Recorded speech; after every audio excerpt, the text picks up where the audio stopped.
ఇంట్లో కూర్చుని ఇంగ్లీష్ నేర్చుకోవాలనుకుంటున్నారా? అయితే వెంటనే మా స్పోకెన్ ఇంగ్లీష్ క్లాసెస్కి కాల్ చేయండి.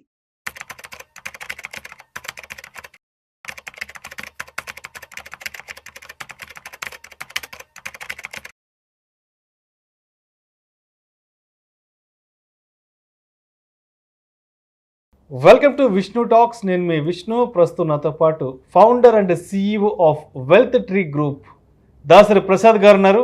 వారితో మాట్లాడదాం. సార్ నమస్తే. సార్ దాసరి ప్రసాద్ గారు నమస్తే అండి. సార్ ఎలా ఉన్నారు? ఫైన్ అండి. రైట్.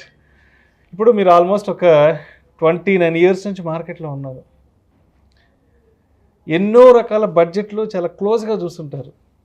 అసలు ఈ బడ్జెట్ సెషన్ అప్పుడు మార్కెట్ ఎలా రియాక్ట్ అయింది, ఎలా బిహేవియర్ అయిన సంగతి చాలా సందర్భాలలో మీరు చాలా క్లోజ్గా వాచ్ చేస్తుంటారు. కాబట్టి అంటే ఇప్పుడు మనం అన్ని బడ్జెట్ల గురించి మాట్లాడుకోలేం. మీరు 96 నుంచి ఉన్నారు కాబట్టి సో అప్పటి నుంచి ఇప్పటిదాకా మనం అన్ని బడ్జెట్లు మాట్లాడుకోలేం. కాబట్టి ఒక 3-4 years బ్యాక్ బడ్జెట్ సెషన్స్ అప్పుడు అసలు మార్కెట్ ఎలా రియాక్ట్ అయింది, ఏం జరిగిందో ఒక్కసారి డీటెయిల్గా మాట్లాడుకుందాం.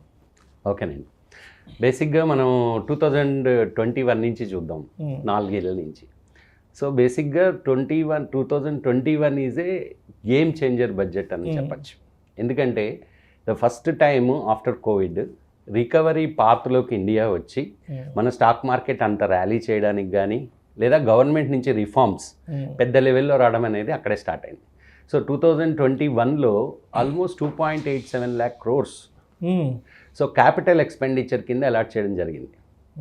అండ్ హెల్త్ కేర్కి చాలా పెద్ద పుష్ ఇచ్చి హెల్త్ కేర్ గురించి ఎక్కువ because of the Covid face చేస్తున్నారు కాబట్టి సో దాని మీద పెద్ద ఎత్తున ఎక్స్పెండిచర్ పెట్టడం జరిగింది. సో ఆ బడ్జెట్ తర్వాత sensex almost more than 4% rally చేసింది. In fact budget day immediate rally జరిగింది. ఆ తర్వాత బడ్జెట్లు చూస్తే 2022 almost it's a non event అని చెప్పచ్చు.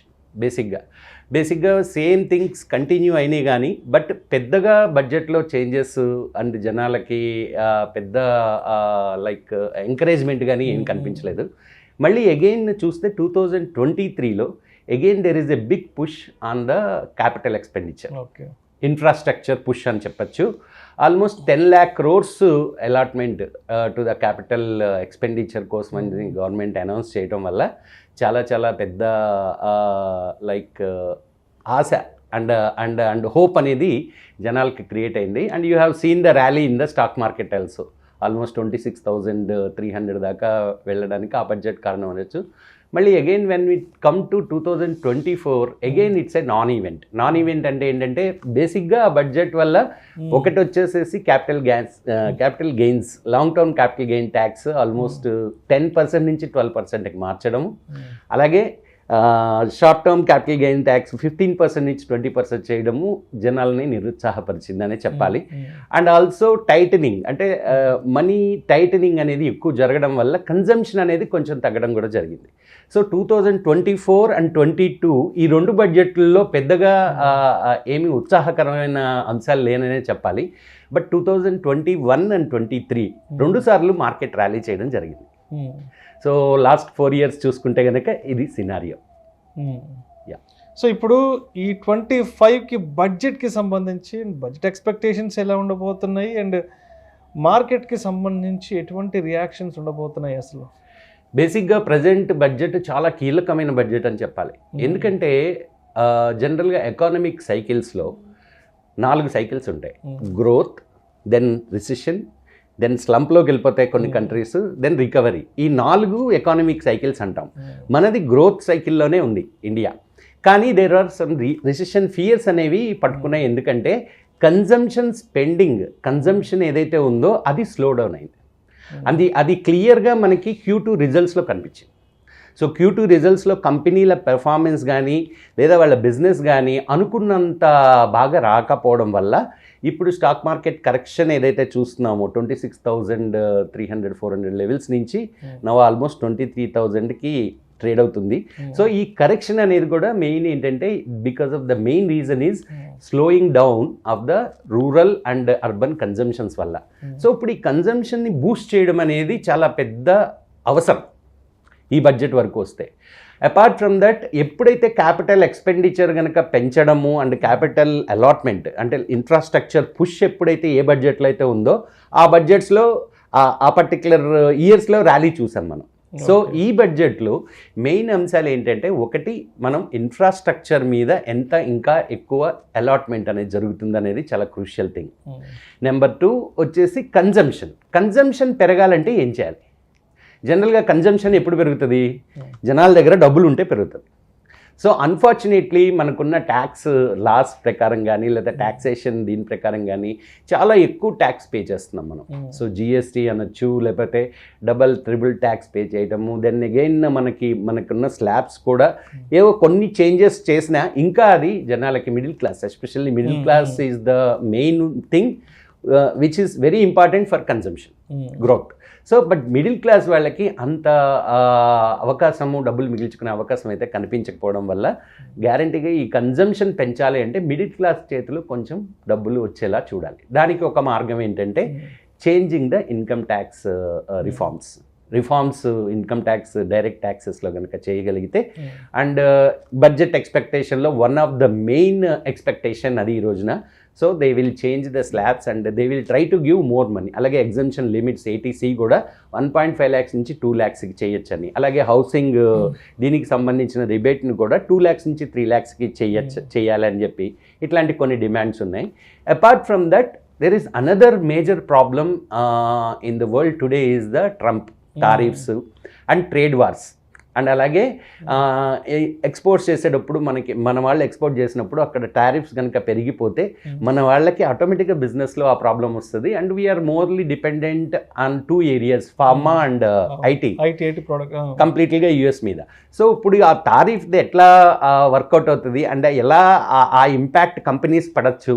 సో దానికి కోసం కూడా కొన్ని కస్టమ్ డ్యూటీస్ కానీ కొన్ని ఎక్సైజ్ డ్యూటీస్, ఇంపోర్ట్ డ్యూటీస్ వీటిల్లో కూడా ట్రేడ్ అంటే మన ఇండియన్ ట్రేడ్ కమ్యూనిటీకి ఫేవరబుల్గా ఏమేమి స్టెప్స్ తీసుకుంటారు అనేది కూడా ఒక ఇంపార్టెంట్ అయిన అంశం అని చెప్పాలి.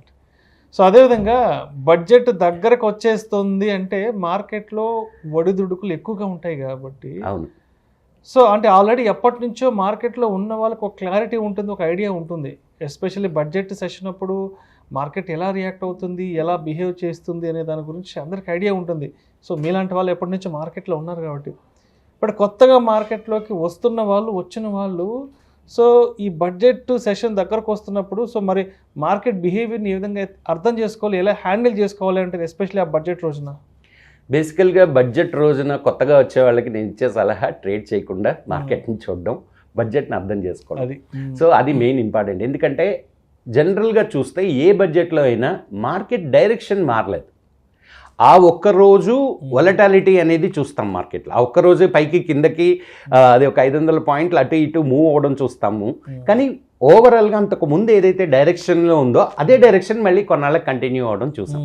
సో ఆ డైరెక్షన్ చేంజ్ అనేది ఉండదు. కానీ ఈ లోపలే కొత్తగా అత్యుత్సాహంతో వచ్చిన వాళ్ళు ఆ వొలటాలిటీలో అనవసరంగా డబ్బులు పోగొట్టుకునే అవకాశం ఉంటుంది. సో బడ్జెట్లో కీలకమైన అంశాలు ఎప్పుడైనా సరే ఎనీ బడ్జెట్ లాంగ్ టర్మ్లో ఇంపాక్ట్ క్రియేట్ చేస్తుంది, నాట్ షార్ట్ టర్మ్. సో ఇమీడియట్గా ఇప్పుడు బడ్జెట్ వాళ్ళు డిక్లేర్ చేసినంత మాత్రాన అదంతా మార్కెట్లో ఇంప్లిమెంట్ అవ్వడానికి కొన్నేళ్ళు పడుతుంది. సో ఆబ్వియస్లీ ఆ డెసిషన్ అనేది పాజిటివ్ అయితే కనుక ఫ్యూచర్ బాగుంటుందనే ఉద్దేశంతో జనాలు స్టాక్ మార్కెట్స్లో కొనడం ఇవన్నీ జరుగుతాయి. బట్ ఓవరాల్గా నా ఎక్స్పీరియన్స్ ఆఫ్ లాస్ట్ 29 yearsలో ఏంటంటే బడ్జెట్ రోజున కొంత వొలటాలిటీ అయితే చూస్తామే కానీ జనరల్గా అంతకుముందు మార్కెట్ ఏ డైరెక్షన్లో అయితే ఉందో ఆ డైరెక్షన్ కంటిన్యూ అయ్యే అవకాశాలు ఉన్నాయి. కానీ ఈ బడ్జెట్కి ఒక ప్రత్యేకత ఏంటంటే జనరల్గా మార్కెట్ ఎప్పుడైనా సరే ఒక 3,000 to 4,000 పాయింట్స్ కరెక్ట్ అయినప్పుడు ఆ తర్వాత ర్యాలీలో దగ్గర 8,000 10,000 పాయింట్లు మళ్ళీ కొన్నేళ్ల తరబడి ర్యాలీ అనేది మనం చూసాం. సో ఇప్పుడు ప్రజెంట్ మొన్న రష్యన్ వార్లో కూడా వారప్పుడు కూడా మార్కెట్ పడింది, ఒక 2,500 3,000 పాయింట్లు పడింది. కానీ తర్వాత మళ్ళీ అగైన్ 8,000 9,000 పాయింట్స్ ర్యాలీ చేసింది. సో దీన్ని బట్టి చూస్తే ఈ కరెక్షన్ వచ్చింది కాబట్టి ఇప్పుడు గనక ఒక పాజిటివ్ ట్రెండ్ కనుక ఈ బడ్జెట్ క్రియేట్ చేయగలిగితే then again there is a very good like levels to invest in this markets. కాబట్టి బడ్జెట్ ఒక ఉత్సాహకరమైన అండ్ దెన్ పాజిటివ్ బడ్జెట్ కనుక సీతారామన్ గారు ఇచ్చి అన్ని ఏరియాస్ వాళ్ళని సంతృప్తి పరచగలిగితే, ముఖ్యంగా industry, middle class and general industrial community, బేసికల్గా ఏంటంటే ఎవరైతే బిజినెస్ దీంట్లో ఉన్నారో అండ్ ఎంఎస్ఎంఈస్కి వాటికి ఆల్రెడీ చాలా వరకు బెనిఫిట్స్ ఆల్రెడీ మన గవర్నమెంట్ క్రియేట్ చేస్తుంది. సో ఇంకా ఏ రకమైన సపోర్ట్స్ అనేది గవర్నమెంట్ ఇస్తుంది.